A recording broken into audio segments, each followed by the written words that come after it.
Hello दोस्तों, welcome to government job mastery. दोस्तों, जैसे कि आप जानते हैं, हमारे चैनल में आरबीआई ग्रेड बी की बहुत अच्छे से प्रिपरेशन हो रही है। फेज़ 2 के हम लोग सारे टॉपिक्स को बहुत ही डिटेल में कवर करवा रहे हैं। दोस्तों, हमने ईएसआई में लेक्चर 4 तक कवर कर लिया था और लेक्चर 4 तक हमने इंडियन इकोनॉमिक क्राइसिस देखा था, जो कि बिफोर एलपीजी रिफॉर्म तक का था। तो आज हम लोग 1991 में क्या हुआ, ऐसा क्या हुआ, इतना बड़ा चेंज आया, एलपीजी रिफॉर्म्स आए और साथ ही साथ जीएसटी, इन दोनों के बारे में बहुत ही अच्छे से, बहुत ही डिटेल में पढ़ेंगे। इस वीडियो के एंड तक दोस्तों आपके सारे डाउट जो होंगे 1991 के क्राइसिस के बारे में हो, या एलपीजी रिफॉर्म्स के बारे में हो, या जीएसटी के बारे में हो। दोस्तों, जीएसटी जो है ना, लोगों को पता है, बस जीएसटी लग जाता है, लेकिन उनको ये नहीं पता कि जीएसटी होता क्या है। बहुत ही प्यारी लैंग्वेज में, बहुत ही ईजी वे में हम लोग दोस्तों ये लेक्चर को कंप्लीट करेंगे।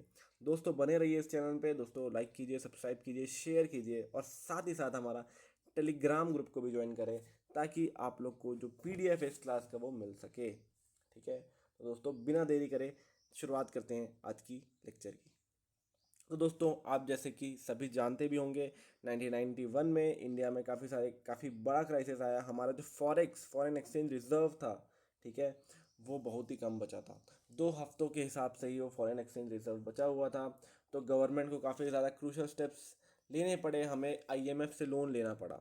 सेकंड, इतना ही नहीं दोस्तों, इराक और कुवैत में उस टाइम युद्ध छिड़ चुका था। युद्ध के कारण दोस्तों जो पेट्रोल का प्राइस है वो बढ़ चुके थे। और आप जानते हैं, अगर ट्रांसपोर्टेशन का कॉस्ट ही बढ़ जाए, अगर कुछ सामान को इधर से उधर करने का कॉस्ट ही बढ़ जाए, तो दोस्तों ओवरऑल जो फाइनल गुड का प्राइस है वो भी बढ़ जाएगा। तो एक तरफ आपके पास पैसे नहीं है और साथ ही साथ महंगाई भी बढ़ चुकी है। अगर हम इकोनॉमिक की भाषा में ऐसे बात करें तो इसे हम स्टैगफ्लेशन का नाम देते हैं। तो ऐसा ही कुछ इंडिया फेस कर रहा था दोस्तों। इंडिया के पास प्राइस नहीं था, इंडिया ने लोन ले लिया था। अब इंडिया के पास एक ही ऑप्शन था इससे उभरने का, और वो ऑप्शन और कोई नहीं, एलपीजी रिफॉर्म्स था।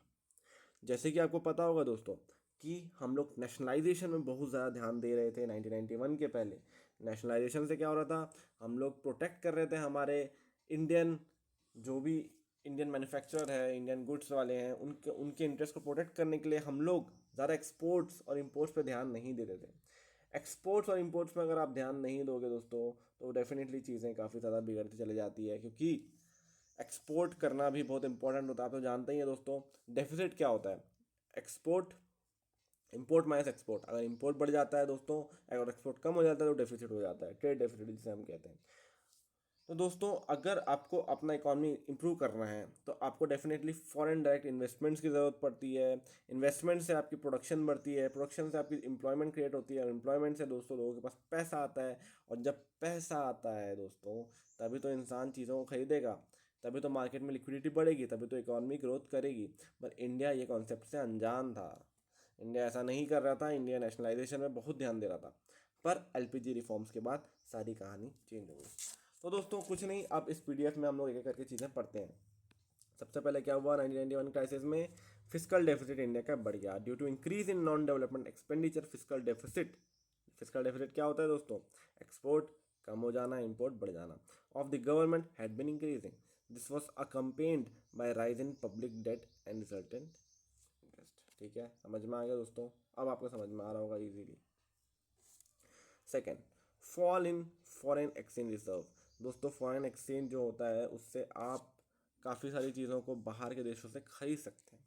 अगर आपका फॉरेन रिजर्व गिरने लग जाए तो आपको क्या करना पड़ेगा, लोन लेना पड़ेगा, उसके बाद ही आप, ऐसी बहुत सारी चीज़ें होती है दोस्तों जो हमारी कंट्री सेल्फ एफिशिएंट नहीं होती due to lack of resources या टेक्नोलॉजी की डेफिसिट के कारण। तो क्या होता है, उसमें हमें दूसरी कंट्रीज पर रिलाई करना होता है। जब फॉरेन रिजर्व ही आपके पास नहीं बचेंगे तो आप कैसे वो रिसोर्सेस ले पाएंगे, तो वो कम होता जा रहा था। इसलिए इंडिया ने आईएमएफ से लोन लिया था। इराक और कुवैत वॉर ने टेंशन और बढ़ा दी दोस्तों। पेट्रोल के प्राइसेस बहुत ज़्यादा बढ़ चुके थे, और आप जानते हैं पेट्रोल के प्राइस बढ़ते हैं तो क्या होता है। फिर फिर क्या हुआ दोस्तों, फिर आता है आपका, 1 मिनट, टैब नया है ना तो थोड़ा सा प्रॉब्लम होने लगा है दोस्तों। थोड़ा मुझे भी इसको अपनाने में टाइम लगेगा। ठीक है, फिर हुआ दोस्तों rise in prices. Prices definitely rise हुआ, इन्फ्लेशन बढ़ गया दोस्तों 7% से 16.7%। तो मनी सप्लाई को बढ़ाना पड़ा।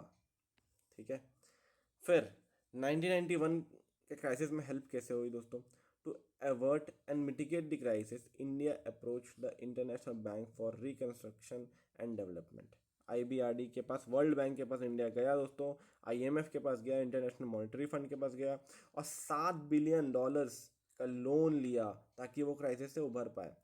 पर उसमें क्या हुआ दोस्तों, कंडीशंस कुछ ऐसी थी दोस्तों दोनों की कि आपको लिबरलाइज करना पड़ेगा, प्राइवेटाइज करना पड़ेगा और ग्लोबलाइज करना पड़ेगा। ठीक है, तो लिबरलाइजेशन जो आप सुनते हो इतना ज़्यादा, इसका मतलब क्या होता है दोस्तों?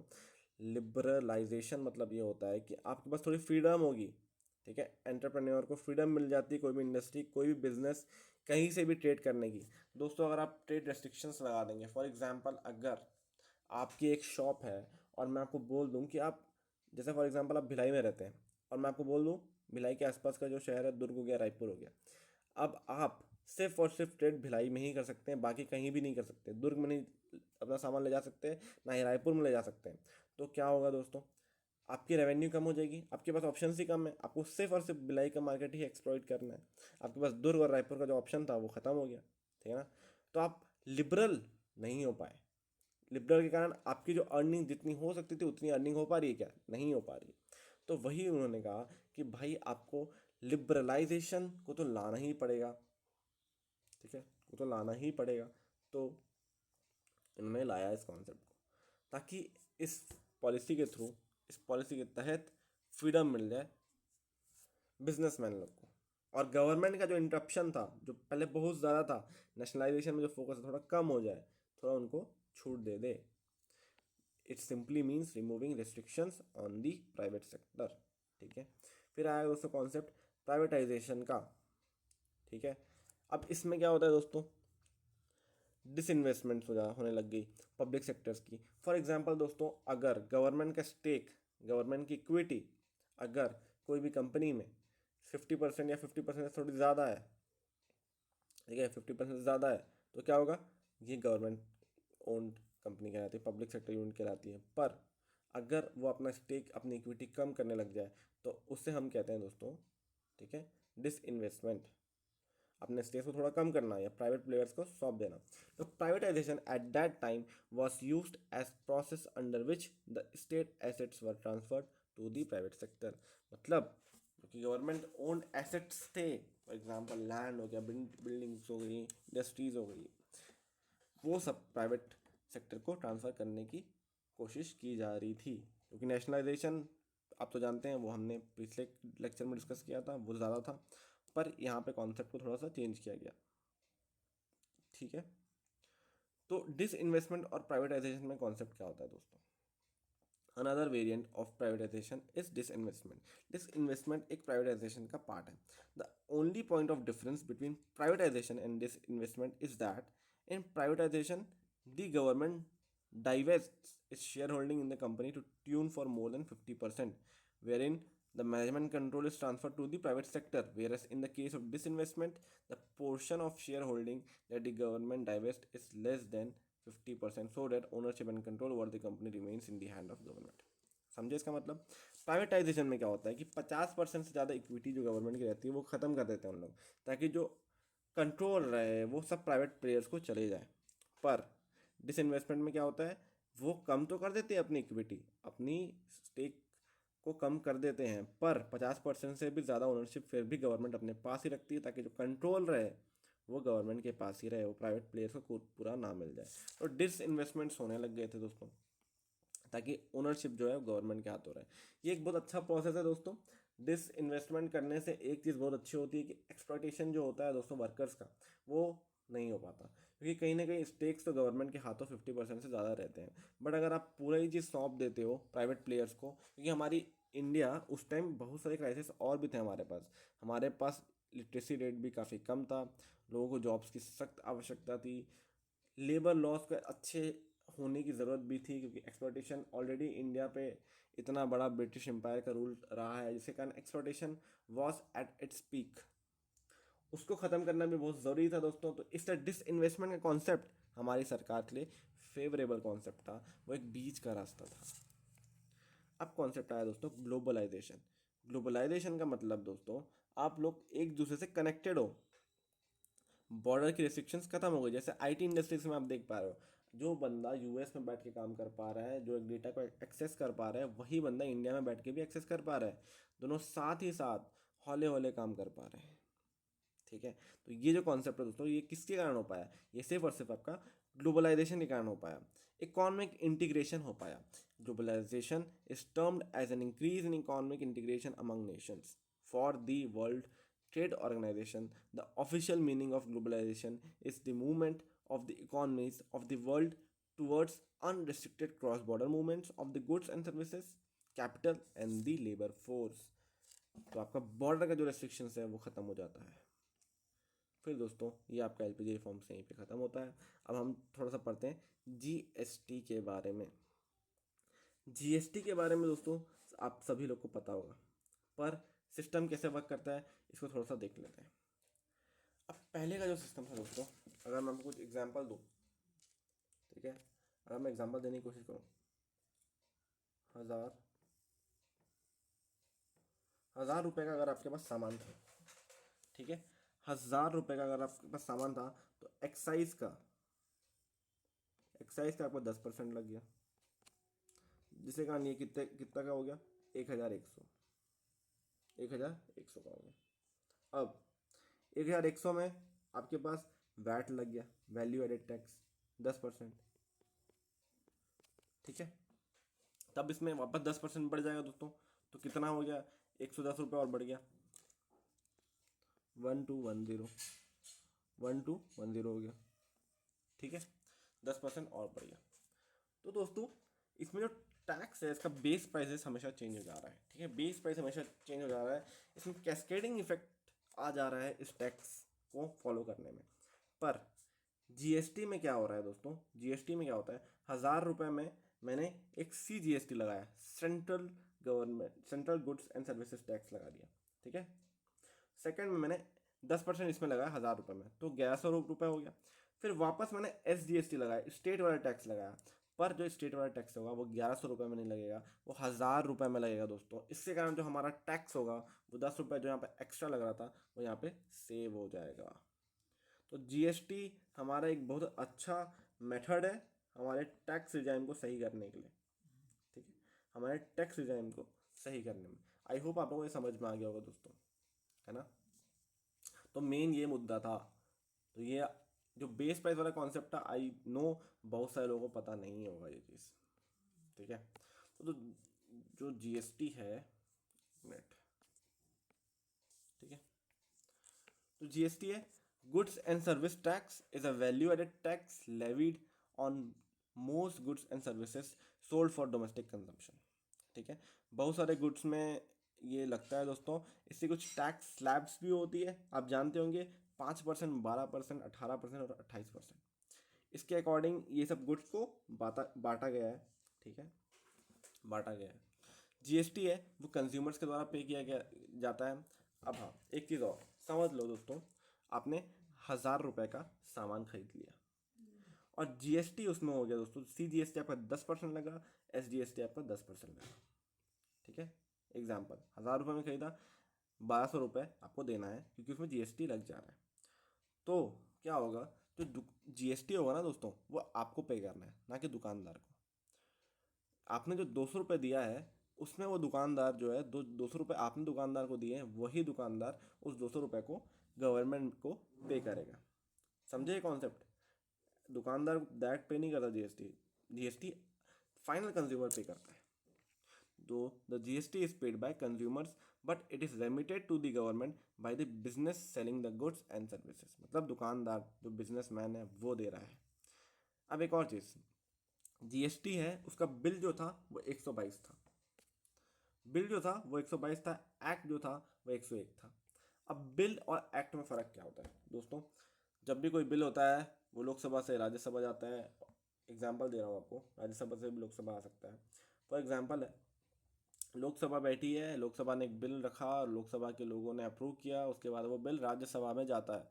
अब राज्यसभा को भी एक पर्टिकुलर स्ट्रेंथ होगी, एक पर्टिकुलर मेजॉरिटी होगी, अगर वो जब उसे अप्रूव करेगी तो वो बिल फिर एक्ट बनता है, प्रेसिडेंट की साइन लगती है, फिर वो एक्ट बन जाता है। तो डेफिनेटली बिल तो बहुत सारे प्रपोज होंगे, पर एक्ट तो सारे प्रपोज नहीं हो सकते, है ना।